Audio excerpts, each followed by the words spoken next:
तो सर क्या कोई आप हमें एग्जांपल दे सकते हैं कि किस तरह के इश्यूज हैं उस लॉ के अंदर जिस पे मसला हो रहा है, या आप लोगों को के जो डिफरेंसेस हैं वो रेकंसाइल नहीं हो पा रहे? देखिए, मैं इसको बड़ा क्लियरली आपको बता दूं, हम बात कर रहे हैं डेवोल्यूशन की। अथॉरिटीज़ एंड रिस्पॉन्सिबिलिटी जो आर्टिकल 140A कहता है कि एडमिनिस्ट्रेटिव फाइनेंशियल और जो लीगल अथॉरिटीज़ है वो डिवॉल्व होके लोकल गवर्नमेंट के लेवल पे आएंगी। तो डेवोल्यूशन का मतलब ये है कि कंप्लीट डिवॉल्व हो, जबकि पीपल्स पार्टी के कुछ एलिमेंट का ख्याल ये है कि इसको डिवॉल्व नहीं होना चाहिए। वो इसकी अथॉरिटी अपने पास शेयर करने को तो तैयार है कि जी मेयर को हम सर्टन अथॉरिटीज़ दे देते हैं, लेकिन इदारों को डिवॉल्व करने के लिए तैयार नहीं है।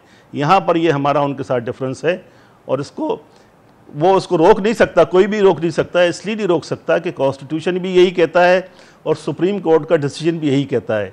कुछ दिन रेजिस्टेंस कर सकते हैं, लेकिन तो 2010-11 का पास हुआ है, अभी तक नहीं हुआ, अभी तक तो रोक के रखा। आपको कैसे यकीन है कि अब वो आगे नहीं रोकेंगे? लेकिन अभी जो है ये जैसे आपकी नॉलेज में है कि हमारी पिटीशन पे सुप्रीम कोर्ट ने डिसीजन दिया है, और डिसीजन में बड़ा क्लियर लिखा है कि इन इदारों को डिवॉल्व करना है।